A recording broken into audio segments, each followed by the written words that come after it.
Convidamos a todos a abrirem suas Bíblias no livro, ou melhor, na carta, segunda carta de Coríntios, segunda carta aos Coríntios, no capítulo 3, nós faremos a leitura do versículo 1 até o versículo 11. Segunda carta do apóstolo Paulo aos Coríntios, capítulo 3, nós leremos do versículo 1 até o versículo 11.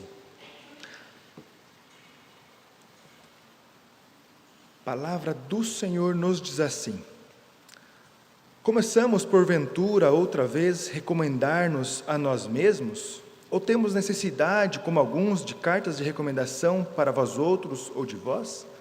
Vós sois a nossa carta, escrita em nosso coração, conhecida e lida por todos os homens, estando já manifestos como carta de Cristo, produzida pelo nosso ministério, escrita não com tinta, mas pelo Espírito do Deus vivente, não em tábuas de pedra, mas em tábuas de carne, isto é, nos corações.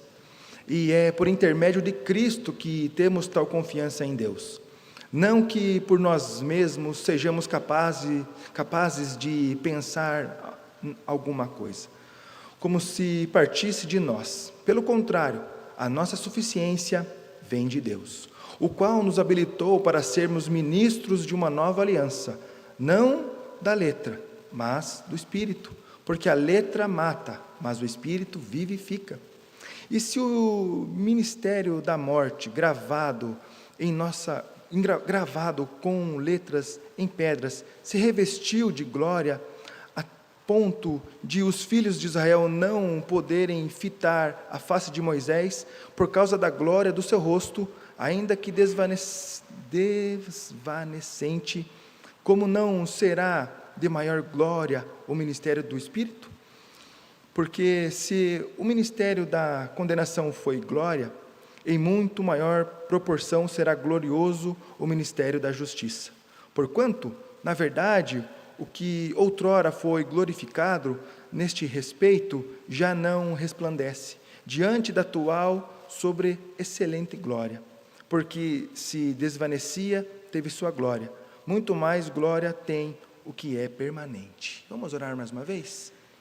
Santo eterno, poderoso Senhor, nós pedimos, ó Deus, a sua bênção, nós pedimos a sua paz sobre nós. Nós clamamos, ó Deus, que o teu Espírito Santo abra a nossa mente, o nosso entendimento. Acalma, Senhor, os nossos corações, derrama do teu Espírito sobre nós, para que possamos aproveitar um pouco mais da sua palavra e vivermos, ó Deus, aquilo que o Senhor nos ensina. Em nome de Jesus que nós oramos. Amém. Queridos, a igreja de Corinto era uma igreja conhecida por ter vários problemas. Dentre muitos deles, um dos problemas era o problema do auto-recomendar-se, de pessoas que precisavam se sobressair sobre o ministério, sobre o serviço que desempenhavam na casa do Senhor. E Paulo está lembrando aquela amada igreja que o centro da pregação é o próprio Cristo, o mistério que é quando nós cremos em Jesus e a regeneração vem, e aí então vem a restauração da nova criatura, e então nós podemos viver grandes coisas da parte de Deus. E o que nós queremos pensar nesta noite é que tudo isso só se faz possível porque Jesus é a nova aliança. Eu quero pensar sobre isso essa noite. Jesus, a nova aliança. Nós vemos em nossa sociedade muitas alianças sendo feitas. Nós vemos contratos sendo produzidos. Nós vemos acordos sendo levantados, sejam políticos, sejam matrimoniais, sejam de sociedade, sejam entre cavalheiros. Nós temos de comum em nossa sociedade algum acordo. O próprio casamento, para que dê certo, ele precisa de alguns acordos.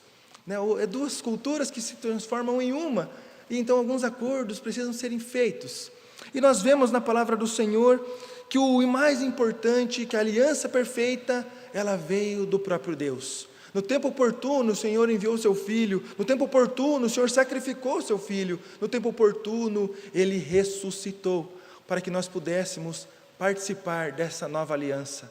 E então, por exemplo, quando nós tomamos a Santa Ceia, no primeiro domingo do mês, nós celebramos esta aliança de Deus para com o seu povo. Nós celebramos aquilo, o favor imerecido, nós celebramos o contrato que nós não conseguimos cumprir, a lei que nós não conseguimos cumprir nenhuma, o tempo que nós perdemos o Senhor assim faz para que nós possamos aproveitar nele, para que possamos ter nova vida nele.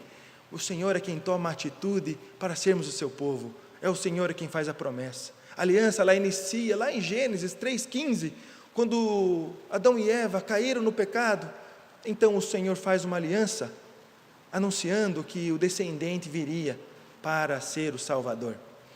É bonito nós percebemos esse cuidado de Deus, o quanto durante toda a história o Senhor fez acordos com seu povo. O Senhor dá os direitos e deveres.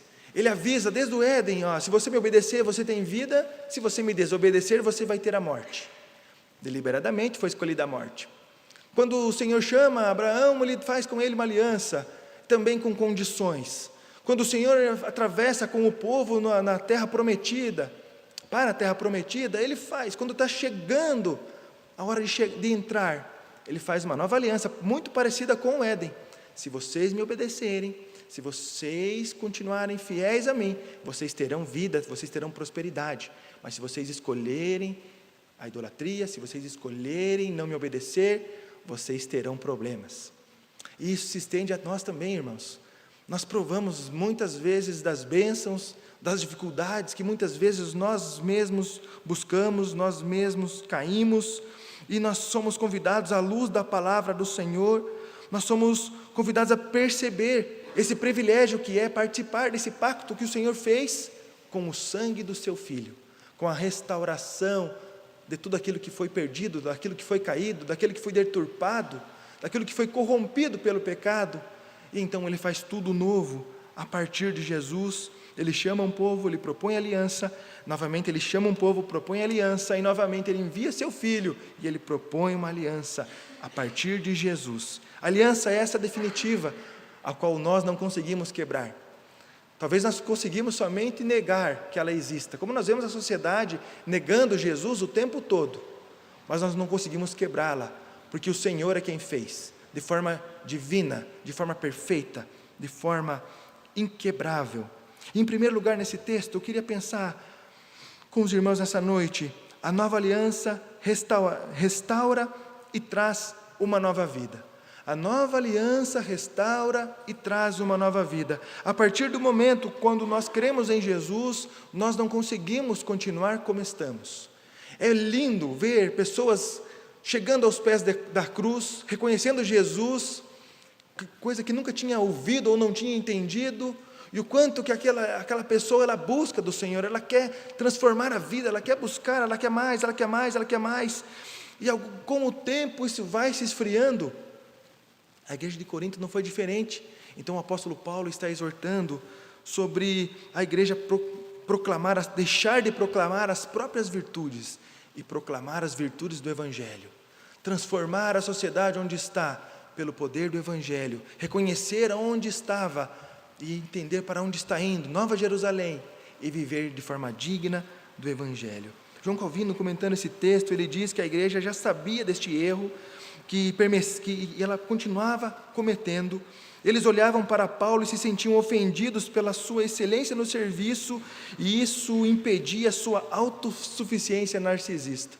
Então, quando Paulo escreve para aquela igreja, ele sabia que aquela igreja tinha dificuldade e se constrangia a ouvir as suas palavras, que não eram da parte dele, era da parte do Espírito Santo de Deus. Queridos, e essa palavra chega ao nosso coração hoje, nos lembrando que nós também provamos, nós vivemos essa nova aliança que foi feita a partir de Jesus. Nós não podemos continuar como nós estávamos, mas nós somos novas criaturas, mas não somente novas criaturas para falar, nossa, como nós somos bons, agora eu não peco mais, agora eu sou muito importante, agora eu sou menino dos olhos de Deus, mas ser uma nova criatura para intervir na sociedade e falar assim como Paulo, que sempre falava, eu o pior dos apóstolos, eu o indigno de pregar o Evangelho, eu que sou o menor, eu que sou o pior, não eu que sou o melhor porque eu sou crente. Queridos, e algumas vezes acaba chegando esse perigo no nosso coração, de olhar para os não crentes e pensar, esses aqui já estão condenados, esses aqui não merecem estar sentados numa poltrona como nós estamos aqui esta noite, sendo que ao contrário, nós não somos dignos de sentarmos e ouvirmos a palavra, e o Senhor assim fez. Então nós temos que comunicar àqueles que não conhecem, por mais que nós não gostemos deles, que eles precisam ouvir da palavra do Senhor, de provar das bênçãos sem medidas, de deixar o nosso ego e viver para a glória de Deus. Paulo está confrontando um povo, lembrando que não é pela sua capacidade de escrever cartas que ele é bom, mas é porque ele busca ser parecido com Jesus. E nós vemos hoje uma sociedade que, infelizmente, no mundo cristão, não tem esse valor de viver parecido com Jesus. Temos alguns redutos, mas quando nós vamos para a internet, nos entristece o coração das loucuras que nós vemos por lá sendo anunciado como evangelho, e quando nós tentamos falar do verdadeiro evangelho, nós somos taxados como aqueles que são da televisão, como aqueles que são da internet, como aqueles que produzem absurdos, como essa semana nós vimos aí uma denominação que está passando por tribulações, e aí então os comentários são: todo crente não vale nada, todo mundo colocado num balaio só. Mas quando nós somos diferentes na sociedade, quando nós somos, como está escrito no versículo 2, vós sois a carta escrita em nosso coração, conhecida e lida por todos os homens, então nós somos diferentes. E isso só pode ser vivido pela nova aliança. Uma carta só pode ser nova e transformada se ela for a partir de Jesus. Quantas vezes nós vemos pessoas que não vivem como cartas vivas, que vivem como mais um na sociedade, que no domingo presta culto ao Senhor. Mas nós não somos cristãos de um dia só, nós não somos domingueiros, nós somos cristãos em tempo total, dentro de casa, fora de casa, na igreja, no trabalho, no ambiente de estudos, na roda de amigos. A todo tempo nós somos cartas. E aí em versículo 3 ele nos diz: estando já manifestos como cartas de Cristo, produzida pelo nosso ministério, escrita não com tinta, mas pelo Espírito do Deus vivente. Não é uma lei escrita, nós não vivemos uma série de regras, nós não temos um manual do que o crente pode fazer ou não, mas nós temos a palavra do Senhor, que nos ensina a vivermos de forma digna do Evangelho, de forma digna do Senhor. Nós somos cheios do Espírito Santo, que quando Ele habita em nós, não nos permite continuarmos da mesma maneira. E uma pergunta que deve chegar no meu coração é: que carta as pessoas que estão ao meu redor estão lendo? Que evangelho as pessoas estão percebendo na minha vida? O evangelho que não transforma e não muda nada? Ou o evangelho que constrange e que me faz querer, se eu não conheço Jesus, querer saber por que você é diferente? O que tem em você, que você está passando por turbulências, tribulações, dificuldade financeira, dificuldade na família, dificuldades, e continua com o mesmo semblante, continua adorando ao Senhor, continua fiel ao seu Deus? Por que você não desanima? Isso deveria ser uma pergunta daqueles que não conhecem a Deus. Por que você é diferente? Nós somos cartas lidas a todo tempo, e a palavra nos constrange que não são escritas com tinta, para que ninguém apague, para que não se desgaste, mas é escrita pelo próprio Espírito Santo de Deus, que habita em nós a partir do momento que nós cremos em Jesus como Senhor e Salvador das nossas vidas. A palavra nos constrange a vivermos de forma digna pelo Evangelho, não de forma de aparência de Evangelho, não de forma falada somente do Evangelho, mas de uma forma falada, vivida, de uma forma que transforma vidas daqueles que não conhecem ao Senhor. Nós somos conhecidos, graças a Deus, por ser a igreja da Bíblia. Vendo comentários pejorativos contra presbiterianos, ainda assim, algum comentário bom a gente vê, né? Eles falam que nós somos frios, que nós não temos o Espírito Santo, que nós somos apagados, que aqui é sorveteriana. Mas eu achei interessante, no meio de tantos insultos, nós sermos conhecidos como o povo que lê a Bíblia. Isso é extraordinário, queridos, porque quando nós lemos a palavra do Senhor, não tem chance nenhuma de sermos enganados. Ninguém precisa conhecer toda a nota de dinheiro falsa, precisa somente conhecer a verdadeira, e então tudo que é falso que lhe chegar à sua mão, você rapidamente perceberá. Quando nós buscamos na verdade, quando nós buscamos na fonte, e quando nós vivemos de acordo com esta fonte, fonte de vida, nós somos diferentes, e então nós podemos ser as cartas que o apóstolo Paulo está falando aqui. Jeremias 31, de 31 a 34, ele fala sobre a aliança com o Senhor, não de forma física, mas espiritual. Ezequiel, no capítulo 36, do versículo 24 a 27, ele vai falar sobre a restauração de Israel, sobre a purificação, um novo coração e um novo espírito. Queridos, nós somos convidados pela palavra do Senhor a vivermos de maneira diferente. E isso só pode ser vivido quando nós entendemos essa nova aliança feita pelo Senhor. Uma aliança que eu não consigo ter participação alguma, uma aliança que eu não consigo devolver, que eu não consigo pagar, que eu não consigo retribuir, que eu só consigo agradecer e louvar porque eu merecia o inferno, eu merecia a morte, e o Senhor teve misericórdia de mim, o Senhor teve misericórdia da minha família, então só me cabe adorar ao Senhor, só me cabe viver de forma digna do Evangelho, edificado pelo Espírito Santo, buscando nova vida no Senhor. Segundo lugar nesse texto, a aliança é o próprio Cristo. É por isso que nós podemos vivê-la. É por isso que nós conseguimos desfrutar desta aliança que o apóstolo Paulo está falando, porque não depende de nós, não foi nós que fizemos, foi uma iniciativa do Senhor, foi com provisão totalmente do Senhor, uma entrega do próprio Deus, tudo o que é por meio de Cristo. O versículo 4 diz, e é por intermédio de Cristo que temos tal confiança em Deus, não que por nós mesmos sejamos capazes de pensar alguma coisa, como se partisse de nós, pelo contrário, nossa suficiência vem de Deus, a nossa suficiência vem de Deus. O apóstolo Paulo conseguiu compreender isso. Quando nós lemos os seus escritos, quando nós lemos as viagens missionárias, nós percebemos que a suficiência de Paulo vinha do Senhor. O seu barco afundou várias vezes, ele foi apedrejado, até dado como morto, foi expulso de várias cidades, bateu sandália inclusive, provou de grandes bênçãos do Senhor, mas também de grandes dificuldades. Mas as dificuldades não se levantaram a ponto dele desistir, dele cansar. A ponto de meia-noite, com as costas toda arrebentada, ele estar louvando ao Senhor. Acontece um terremoto, as cadeias se abrem e ele continua firme no propósito do Senhor. Quantas vezes nós murmuramos? Quantas vezes nós reclamamos da condição que nós estamos? Quantas vezes nós reclamamos até do pacto da graça, porque se é o Senhor que me dá todas as coisas, a suficiência é nele. Quando eu estou reclamando da suficiência do meu Deus. Perceba o quanto que reclamar é algo perigoso e o quanto que é algo tão comum em nossa sociedade.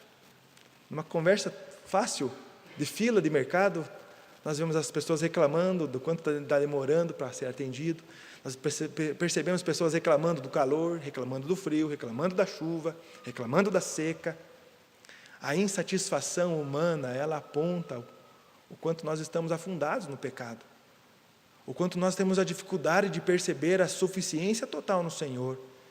E suficiência essa que vem a partir da aliança que Ele faz com o seu povo, que Ele faz com aqueles que Ele predestinou, que Ele escolheu, que Ele faz com aqueles que são seus. Perceba o quanto isso é precioso para nós, perceber o quanto o Senhor nos ama, o quanto o Senhor se desdobra para que nós nos acheguemos a Ele, perceber o quanto que Ele sabe das nossas dificuldades, das nossas titubeadas, e então a sua palavra vem de encontro ao nosso coração, e nós somos constrangidos, porque a aliança é o próprio Jesus. E o Evangelho, ele é contra a cultura. O Evangelho, ele não tem como ele ser da cultura, ele não vai conseguir agradar a cultura. É por isso que nós sempre seremos odiados, é por isso que sempre nós teremos dificuldades neste mundo, porque nós não somos benquistos, nós somos contra a cultura. Nós pregamos falar a verdade, nós pregamos o amor, nós pregamos família, nós pregamos que família é homem e mulher, nós pregamos que sim, nós devemos multiplicar e termos muitos filhos, de acordo com a vontade de Deus. Quantos deles? Quantos jovens estão se casando em nossa igreja e a fala é comum em todos, inclusive até eu ouvi isso. Nossa, é tão novo para se casar, vai perder a vida. Que vida que vai perder? Não vai perder nenhuma vida, vai viver mais ainda intensidade para a glória de Deus. Isso se dá também quando nós falamos sobre a nossa suficiência na vontade de Deus. Quando nós falamos de ter uma vida reta e justa perante o Senhor, numa sociedade onde facilmente nós temos o jeitinho brasileiro. E algumas vezes nós acabamos até beliscando a nos amoldarmos a esse jeitinho, a darmos um jeitinho para que as coisas se encaixem e todo mundo fique feliz, menos o Senhor Jesus. Queridos, o Evangelho, ele nos constrange. E Paulo está constrangendo a igreja de Corinto, não pelos seus argumentos, mas ele está constrangendo o pecado da igreja pela aliança, pela obra, pela redenção de Jesus.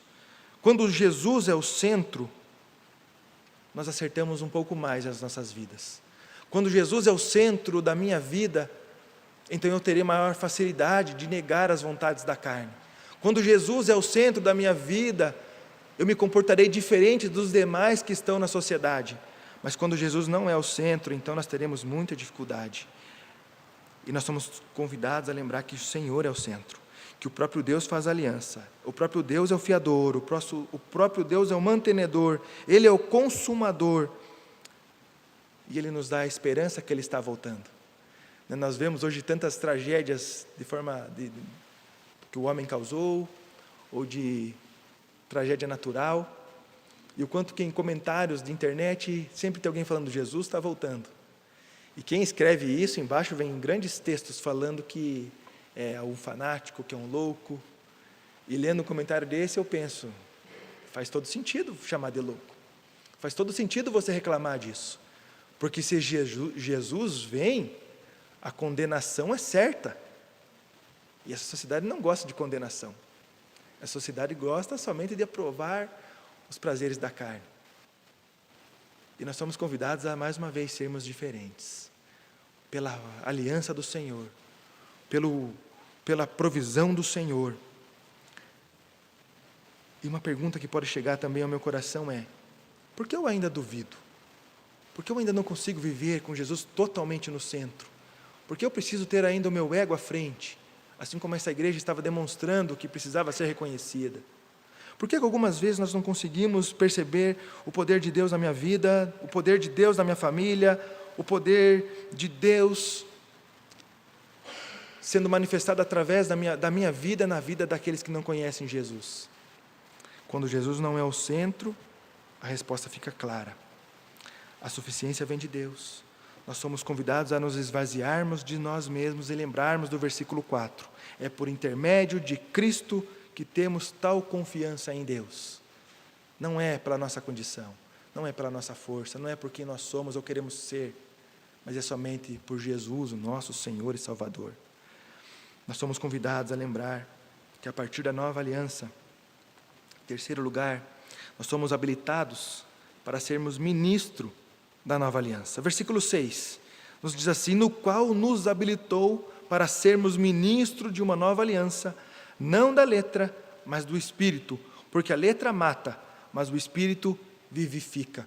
Quantas pessoas hoje tentam viver um cristianismo escrito com tinta? Um cristianismo onde temos várias regras, onde aquilo pode ser feito e aquilo não pode ser feito. E então a satisfação de servir a Deus não é por uma vida com o propósito de servir ao Senhor, mas é por uma vida que pode ser checada. O quanto eu estou me aproximando do Senhor, porque eu sou bom em cumprir uma lista que foi criada por homens.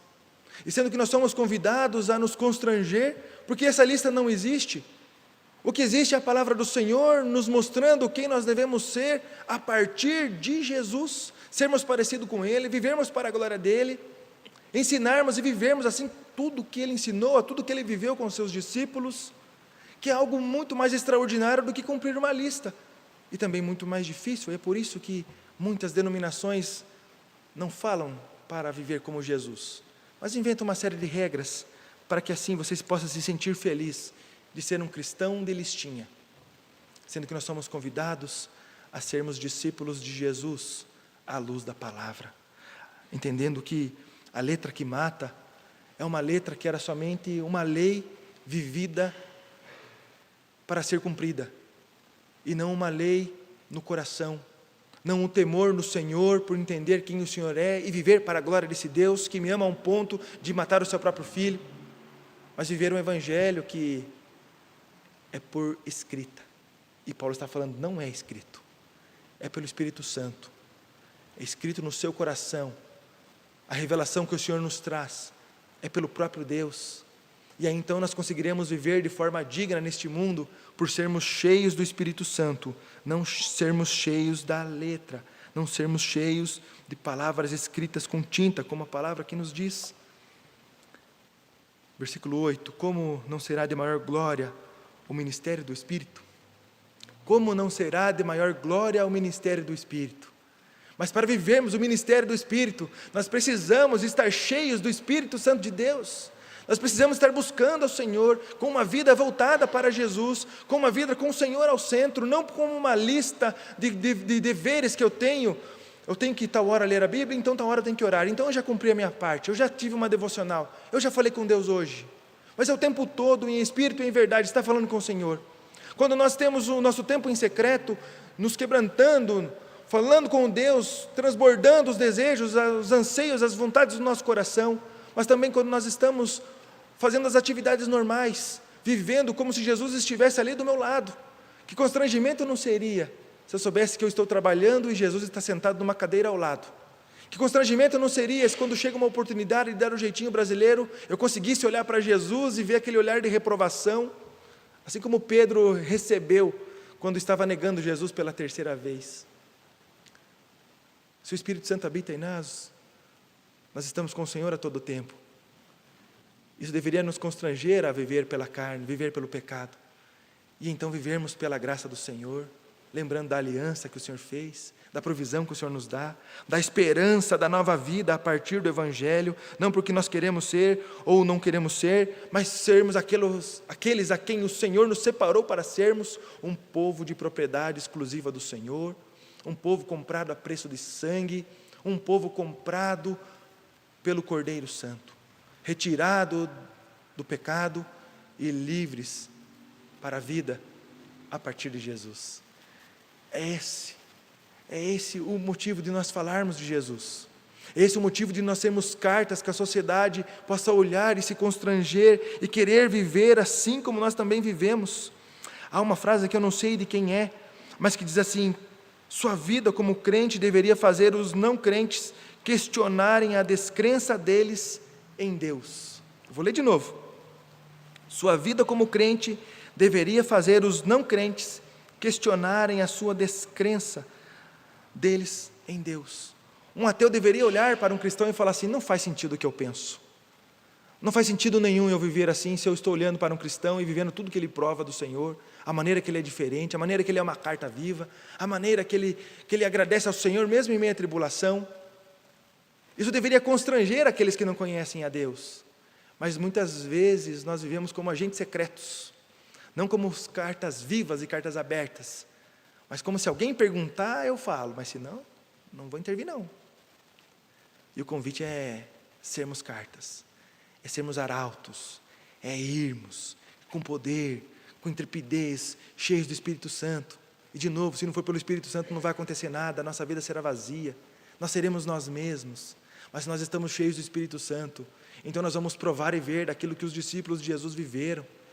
Com toda certeza nós veremos pessoas se convertendo, pessoas entendendo a salvação, pessoas querendo uma nova forma de vida, viver para a glória do Senhor de maneira verdadeira. Mas se eu não vivo, como os outros viverão? E o convite é nós olharmos para dentro do nosso coração e lembrar do sacrifício de Cristo. A partir desse novo contrato, desse novo pacto, nós recebemos a salvação, o sangue do Cordeiro derramado. Hoje não é domingo de ceia, mas é mais um domingo que nós temos a oportunidade de lembrarmos do sacrifício de Jesus, de lembrarmos que aquele sangue derramado foi em favor de nós. Aquele sangue derramado foi para que eu pudesse pecar e pedir perdão imediatamente para o meu Deus. Aquele sangue foi derramado para que eu fosse um discípulo dele. E o Senhor me conhecendo de maneira profunda o meu coração, sabendo que eu não sou digno, Ele resolveu me amar. E então eu preciso contar desse amor para aqueles que não conhecem ao Senhor. Quando nós somos cartas vivas, assim nós fazemos. Não é algo inatingível. Nós não precisamos sair extremamente longe para falar do Senhor. Nós podemos atravessar a rua, nós podemos conversar com aqueles que estão ao nosso redor, em nosso meio social, aqueles que nós conhecemos, que nós amamos, e nós sabemos que eles não conhecem a Cristo. Sabemos que eles vivem de forma indigna do Evangelho. Nós temos a saída para a vida deles, nós temos a melhora, mas muitas vezes nós não falamos, nós não agimos. E o convite é: olhe menos para o seu umbigo e fale mais do Senhor. Se encha do Espírito Santo e vive de maneira digna do Senhor, falando da parte do Senhor, com a intrepidez, com a coragem, indiferente ou independente da condição que estamos, se com o barco afundando, se com marcas nas costas, se expulsos, mas falarmos da parte do Senhor, com a intrepidez do Senhor, sendo carta viva por onde nós passarmos. O nosso convite que a palavra nos traz é sermos cartas, é sermos discípulos, é sermos diferentes, não sermos iguais à sociedade, não sermos igual ao nosso colega de trabalho, não sermos iguais àqueles que são ímpios, àqueles que não conhecem o Senhor, mas sermos a diferença. Nós pregarmos uma palavra que não mata, mas uma palavra que edifica, uma palavra que vivifica, uma palavra que faz os ossos secos se transformarem em vida novamente, a partir de Jesus. Uma igreja que cresce e avança, ela é cheia do Espírito Santo. Ela não vive pelo rigor da lei, mas ela obedece ao Senhor. Ela cumpre com a lei, porque o Senhor cumpriu. Mas ela vive pela graça. Mas ela não consegue ficar quieta, ela precisa falar dessa graça que o atingiu. Precisa falar, um discípulo de Jesus não consegue ficar quieto. Um discípulo que recebe essa bênção grandiosa, que prova dessa nova aliança, ele não consegue ficar quieto, ele precisa falar de Jesus. Ele, por onde ele está, ele vai derramando aquilo que ele está cheio. E a última pergunta que eu quero fazer é: do que nós estamos cheios? É do Espírito Santo? É do Espírito Santo de Deus? Nós conseguimos derramar o Espírito por onde nós passamos? Nós estamos sendo cartas vivas do Senhor por onde nós estamos passando? Nós estamos reconhecendo que Jesus é a nova aliança e que é dessa aliança que a sociedade precisa? A resposta deveria ser sim. Eu estou constrangendo algum ateu? Eu estou constrangendo alguém que não conhece Jesus verdadeiramente pelo meu modo de vida? A resposta deveria ser sim, mas não pela minha vanglória, para a glória de Deus, por ser carta viva, por sermos cheios do Espírito Santo, e que Deus assim nos abençoe, e que possamos sair daqui com essa esperança, de buscarmos ao Senhor mais e mais, nos enchermos mais do Senhor, para sermos cartas vivas, passando aquele portão para fora, sendo agente de transformação, não sendo mais um, mas sendo um discípulo de Jesus, sendo realmente uma carta viva, alguém reconhecido por ser diferente, mas para a glória de Deus. Que o Senhor nos abençoe. Vamos orar mais uma vez? Santo, eterno, poderoso Senhor nosso Deus, obrigado pela sua palavra.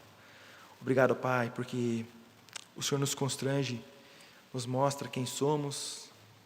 O Senhor tira qualquer oportunidade, Senhor, de termos nosso ego inflado e nos chama atenção para vivermos uma vida digna do Teu Evangelho. Ó Deus, em nome de Jesus, que o Teu povo possa ser reconhecido como o povo da cruz, como o povo que é parecido com Jesus, como o povo que é diferente. Ó Deus, nos enche com o Teu Espírito Santo, dá coragem e intrepidez para falarmos de Jesus, para não entregarmos listas para ninguém, para não exercermos o rigor da lei, mas para que possamos, ó Deus, sermos cartas do Senhor, escritas, ó Deus, em nosso coração, e assim, ó Deus, vivermos de forma digna do Senhor, sermos agentes de transformação, que possamos, ó Deus, falar da parte do Senhor com a coragem e intrepidez, cheios do Teu Espírito Santo.